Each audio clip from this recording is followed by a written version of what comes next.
And here we are now at the third edition, and for the third time I'm very happy to welcome back André Morys from Web Journey. Welcome.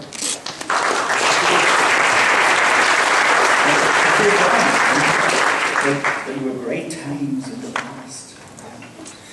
So, great to be here, and first of all, I want to do something that I did not for the last 3 years. I would like to thank you, John, for putting up this conference. As always, you put everything perfectly together. Without you, this wouldn't happen. With all your team and the wonderful things you did. So, thank you very much for having me. This is great. I speak at a lot of conferences, so I tell everybody, I think this is one of the best conferences you can go to if it comes to conversion. So, you can be here, happy that it's here in Stockholm, and I'm happy to be here. So, let's start. John asked me to do some strategic stuff. And you know what? I did 69 slides. Here they are. And I found out this is full of these buzzwords, you know? I don't know, do you know this game, Buzzword Bingo? Who knows it? Yeah. So just select some words you always hear at conversion conferences, you know? Like, always be testing, or impact. Or a lot of answers are, it depends. So I realized that my 69 slides are full of this stuff. And I thought, no, let's forget about this. Anyway, and also I love this effect, you know, with the flames. So I just made the slide for this effect. So today I don't want to talk a lot about, this is even more scary, don't you think? I don't know. So I wanted to talk about deadly sins of optimization that nearly everybody is guilty of. Why? Because, you know what, we're talking about optimization and testing this stuff now since years. And when I surf through websites, I still see things that are the same as they were like 5 years ago. And I think to myself, what did change in these years? Why are we talking about this stuff on and on? So I found out there are 5 key principles that still everybody hurts. Okay? So I thought I talk about something new, and these are these 5 deadly sins. So I would like to do an experiment with you. Okay? So the experiment means I show you a website. That's the website. It's German. That is it. What's it about? Men's clothing. What else? What? Argentina. Oh, great. Did anybody recognize what the name of the company is? Brown. Brown? What's Brown about? Do you know Brown? Shavers, yeah. So, when you ask people what this website is about, they say, oh, Brown is about electric shavers, maybe. Other people would say, as you did, Argentina, Buenos Aires, travel. And most of the people say, yeah, it must be about fashion. Okay? Why? Fashion is the strongest code of this website. And you know what? Look at this guy. I mean, try to look like him in the next business meeting. Try. People won't say, oh, fashion. No, they'll say, oh, asshole. Okay. Maybe. But that's a strong code for fashion. If you look at this, I don't know. This means fashion. So what I wanted to show you in this case is that this is a complete mix-up of different codes, strong codes. So if you look at this website again, of course fashion is the most important code, but this is one of the mistakes I see a lot of times. People want to be very creative, so they put in messages that users don't understand. So I think it's about electric shavers. That's a big problem. So, another test. What do you think this is about? Banking. Banking? Oh, you're good. Phones, yeah, because 80% of the people say it's phones. There are some we say it's like there's cinema in their brain going on, because once they see a phone on the blue background, they say, oh, this must be O2. Yeah, it's O2, this blue thing, that's the O2 website. And of course it's not, it's a bank, of course. There's the word bank, and there's 5.6% something. It's also banking. It shows up. Nobody realizes that O2 is like bubbles. It's not clouds. But the brain is processing things different. So they think, blue phone, O2. That's it, and they're done. So I thought it's great if you come to a foreign country and you don't speak the language very well. You realize that you maybe don't know the codes of different websites. So I thought, I want to have a look at different Swedish banking websites. I wanted to find out what do they sell, what does it mean, what are their products. So I opened the first one, it's called Nordea. And I realized, that's a roller coaster. Thrilling! Is it thrilling to give them more money? Is it a game? Like, stock rate drop, minus whatever. No, better not. What does suck mean in Swedish? Search. I thought you had nasty words on the website. Okay. So, next one. Next bank. I thought maybe is this the bank for me? What do you think the lady looks like? No, I think she looks very nice. Like somebody who cares. You know, like who takes care about me. You have a drug problem, something like this. You know? Like somebody from healthcare. Yeah? This lady looks like she's saying, do you have a drug problem? It's like Michael Argott, he said last week, he is a B testing addict. So, yeah, I think she's nice, but I don't know. It's not for people like me, I think. So I took the next one.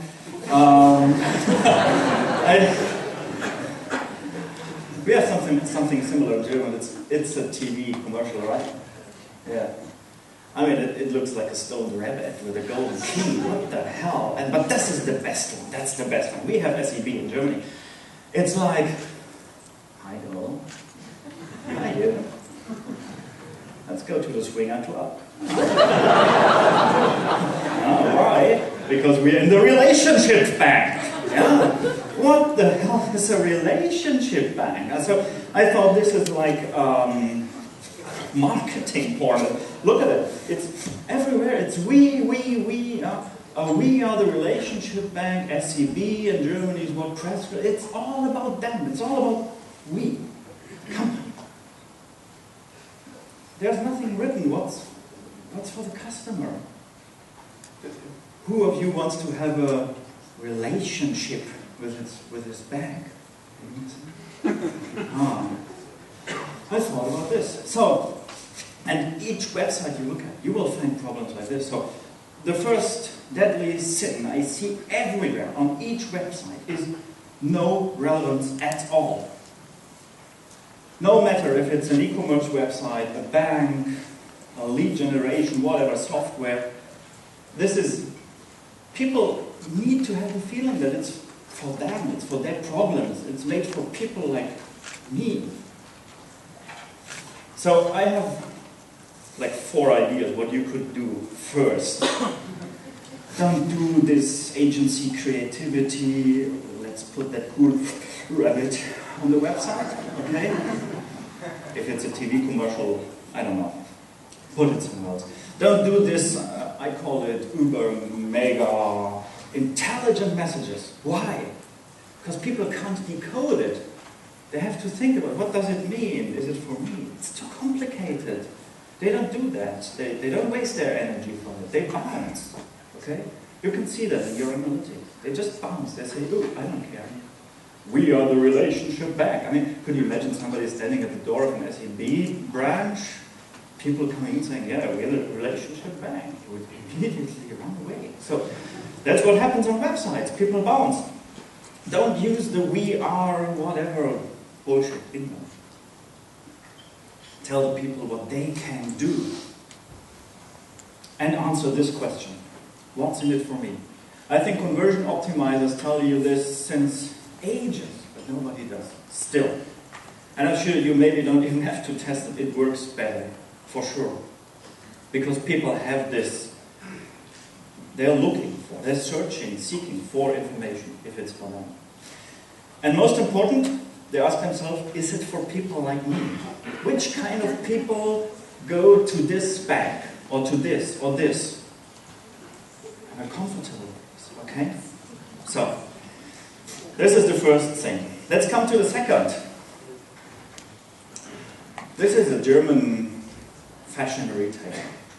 What do you think what their problem is? Come on, conversion optimizers. What's their problem? They're too creative, you know, boots. Parade means also in German boat. Parade, yeah, this is a little boat. Ha ha ha ha. Okay? No, this is not their problem. I don't know. Now, if we are now if I'm now asking what the problem is, we should maybe segment the results between men and women, yeah? Because I show you what I think what the problem is.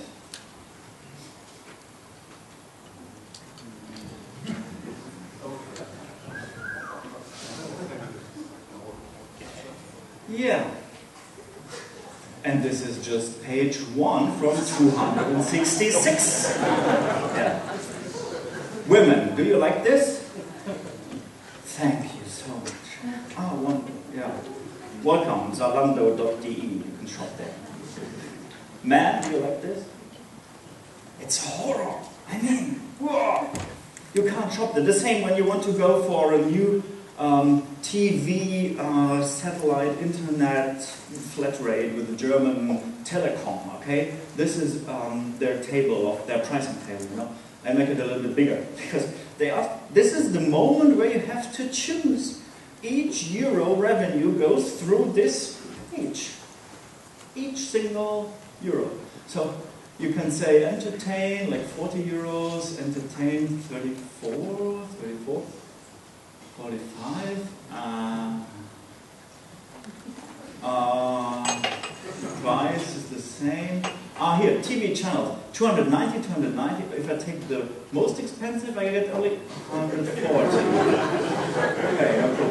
Everything has the same. This costs extra, other than this. I mean, you're lost with this. It's a miracle how people can choose the right thing. It's a miracle. I couldn't. I would not be cognitively able to do this. It's like an IQ test, maybe. So we know also this experiment is not, and there's a lot of discussion going around, but we a lot of tests we do with filters and facets and try to make the selection of things more easy. And what we found out is what's written in this experiment. Like if you limit the choices, you have less visitors but more conversion. Yeah. And that happens all the time. Why? Because decisions hurt, really. They cost a lot of energy, okay? They're cognitively complicated. They asked people in shopping malls, before and after they shopped. They made like tests, how many like decision energy they have. And really, after people came out of shopping malls, and that should be fun, they're really like, oh, fucked up, they couldn't decide anything, okay? And these were simple decisions, not like a tip. This is net.se, notebooks, page 1 of 14. Do you see the filters? How to select the notebook? They're somewhere down here. This is the navigation, yeah? So here are some filters. So you will never see them if you don't scroll down. And this is how the Swiss do it. This is a Swiss shop. You know what? When you go to a brick and mortar store, what happens when you enter the store? People ask you, can I help you? And what do you normally answer? No, I'm just looking. Yeah, that happens in real stores. But I think in the web, by the way, if you would ask again, is this your first time here? You would have an uplift of around 18% in the real store. Online, that doesn't work. Online, you have to narrow the selection of options. And this is how the Swiss do it. It's really ugly, but it works. It has a high conversion all the visitors that go through this process have like 3 times higher conversion than the ones that don't. This page says, like, you're not able to pick a notebook out of 375, so please tell us more what you're really looking for. It's like the domination of the filters, yeah? Like, I don't let you go through. And it makes sense, because if you will tell a salesman in an electronics department store, I need a notebook, he would never say, oh, we have 375, come and have a look. He will ask, which size should the screen be? And it's only 143. And you say, yeah, I need this resolution or whatever. And you only have 2, and then you can go on. Amazon does the same thing. They like enforce you in Germany to go through their filters. When you go for washing machines, you have 800. Impossible. First they ask you how many load volume should it have, how should this, whatever, and then you get 17, and it's perfect. That works well. So deadly sin number 2, especially in e-commerce, but also in these price tables, is too many choices. I think most of the conversions are killed at this stage of a customer journey because people really go nuts saying, oh, I can't select the right thing. So please never show too many options. Really, try to use filters and facet to facilitate the thing, facilitate the decision. It's so important. People are really helpless without this. And if you have a product comparison, we also realize people who use a product comparison have much more higher conversion rates. Please show the factor that makes the difference. Don't do it as a telecom in Germany does it. You need to really understand that's good, that's bad, I take this one. Make it easy. So, let's come to the next example. I love this website. It's called Zappos. You know Zappos? Yeah, some of you. And what do you think is really special about this website? Any ideas? Oh, it's a little bit, I'm sorry, it's there. There, you know. 24/7 customer service. I don't know that much e-commerce websites that have really 24/7 customer service with a toll-free hotline. You know? This is like the German Zappos. It's a 2 billion euro retailer called Otto. Otto. Where's the customer service here? Any ideas? There is no customer service at all. Not even a hotline, nothing. Contact, whatever. Nothing. I mean, if you compare this, Otto, Zappos, Otto, 24/7 hotline, no hotline, free shipping, 5 euros per shipping. But I tell you a little secret, it's not the truth. If you go down, and down, and down, down, and down, you will see there is customer service. It's a foreign language, I know. Who sees the customer service? Give me your hand. Yeah, there it is. And it's 24/7. Really, you can call them at Christmas Eve. They answer the phone. Nobody knows. So it's not there. If nobody knows, why do they have this kind of customer service? So, this is the sad part, but there are good best practices again. Zappos. I love when you go to Zappos, you really see it's full of services. Free shipping, free returns, order before 1 p.m. and you get your free next business day shipping. Powered by service, there's the hotline. Again, free shipping. It's full of these signals about customer service. And this I love most, this one. Zappos family core value number 7. The funny thing is they have 10 core values, but I think like at 8 from 10 visits, you get value number 7. I'm sure they A/B tested all these values and realized that number 7 performs the best. But, you know, there are so many companies having their corporate values and they hide them on an ugly floor, it's nailed on the wall or it's in a sad PDF somewhere hidden. But they put it on their website. They say that's a value, it's important for us. And if you have a lot of retailers and they look all the same, where would you go if you think positive team family spirit is important. Of course you will have kind of an emotional resonance and think, yeah, that's cool. I like this company because they show what they care about. So if you click on it, you even get a website with all these values, with pictures of real Zappos employees that have fun, and they explain all these values. I think this is great. And this is kind of a value. And I think one of the most important conversion mistakes is that 90% of the companies are hiding their values. So that's a sin number 3, hidden values. I think you must show users what makes you different. If not, people decide by price. If you're not the cheapest, these are your 97% that go. So show people what makes you different, no matter what it is. I say be authentic, that's important. Like Zappos does with their values, with real pictures. Not perfectly shot, like glossy stock photography, no. But they look authentic, they look human. So I have kind of a feeling, and that's important. I think one of the biggest conversion killers is that every e-commerce retail store looks the same.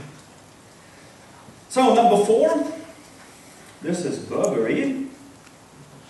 And look how visual this is. I asked myself, is it for people like me? They would look like this?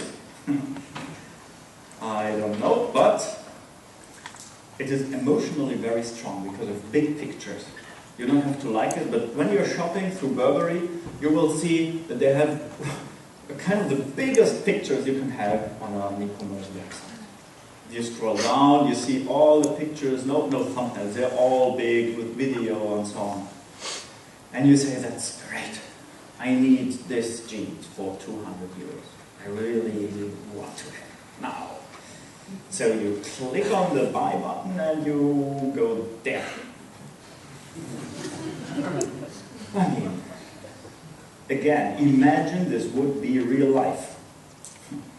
And you're at the Burberry flagship store, you selected all your jeans, and then you come to a dark, evil room where you have to pay your bill. Ever. I mean, and if it gets even worse, if you try to fill in these fields, you get all these error messages. I mean, this is like, do you want to have it in a present box, or in a present box with a note? I mean, they could just say present box and drop an optional note. But no, I made the mistake not filling in the notes. I feel guilty. But it gets worse. This is Dell. This is the form of Dell. It says, by the way, it's full of mistakes. Yeah, fortunately, you can't see it in German, but like ungültig. It's not a big U, you have to... No. It says, you made 10 mistakes. Sorry, you're not qualified to that. Minus 100 euros. So, I really tried to. Sorry, yeah. And these are not even errors. This is always right. Yeah. It says, the payment method you've chosen means your shipping will take longer. And the whole website tells me, you're too dumb to use our shop. So, and again, every single Dell dollar goes through this form. Imagine what that means. And I heard they have a big optimization team. I don't know. So, meanwhile, I came back to Burberry 10 minutes later after I did my screenshots. It says, your session is over. You have to re-enter all your data. Yeah. So, but there's a positive example. That's Booking.com. Everybody talks about Booking.com because of persuasion. I think they're doing a great job in user experience also because they have like, I talked about the filters. They have the filters here, and they tell people, they say, book faster, please use our filters, because they realize people who use filters have higher conversions. So they say, here are the filters, just use them. I think that's a great thing, something that's easy to test. It's just a layer. And they do all this Positive messaging, yeah? You save more because you're a booking genius. That feels so great. Come on, I mean, yeah, it's a little bit, but I like it. Here, this is a booking genius, by the way. Congratulations, you've chosen the cheapest room. Thank you. And it even continues, if I fill in my name, André, or you could spell it right! André, it feels so great. No, this is kind of motivational. Even the last name, my email address, everything. I did everything right. Little green check marks tell me, yeah, you did it right. There's no need to enforce the mistake, because if the green check mark is missing, I already start to feel bad, you know. So, this is sin number 4. Don't focus on mistakes. Never do this. So many people, a lot of forums just focus on the mistakes, tell the user, if you didn't select the size, can't relate to the card, whatever.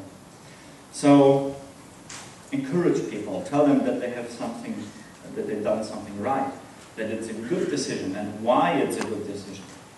Reinforce guarantees. Zappos does it very well. They have their guarantees in front, and if you come to the card, they're even bigger. They're more explicit. This is a great job. And by the way, use little green checks. It feels great every time. Each test we perform, little green checks always win. So this is something that you could really do.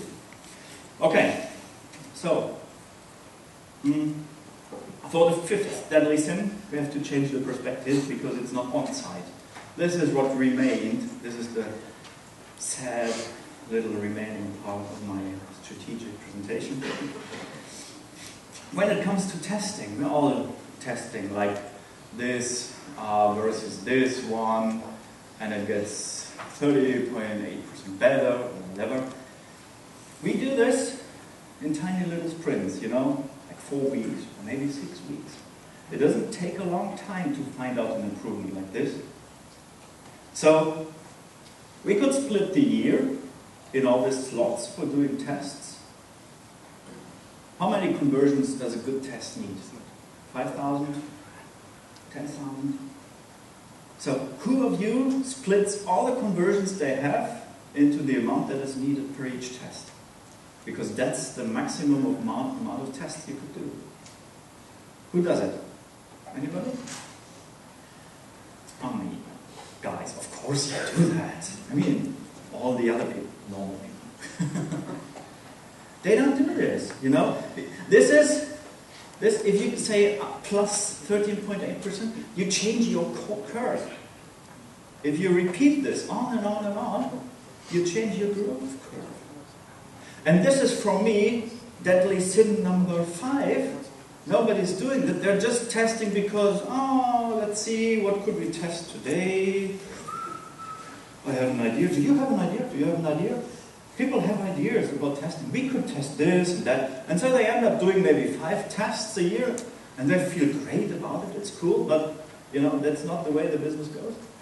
Jeff Bezos said, in 2004, if you double the number of experiments you do per year, you're going to double your inventiveness. It's not a secret that it's important to really find out your growth rooms. It's not about conversion rates. This is why I wanted to talk about this. I wanted to say, don't call it conversion rate optimization. Call it growth rate optimization. Because for me, conversion rate optimization means, yeah, we're tweaking some buttons, and we're happy if it works, and if not, we said, yeah, you know, we've learned something. But that's not all about. It's about growing, and growing faster. So, don't waste conversions. That's what I want to say. Use every single conversion in a test, really. It's worth it until you have a positive ROI. If it's a sales budget, you would do this. If it's Google, you would say, how much money can I enter to get more out of it? With conversion rate optimization, people are a little bit too shy, I think. And then please don't test button colors. It doesn't work, okay? It's more important to be faster than your competitor, really. All of you have competitors and they're testing. And if they're testing faster than you, their growth curve is accelerating faster than your will. So, I borrowed this from Craig. Craig, thank you very much for this. Just fucking do it. Because all of you, you're conversion heroes. So please, go on. Thank you very much.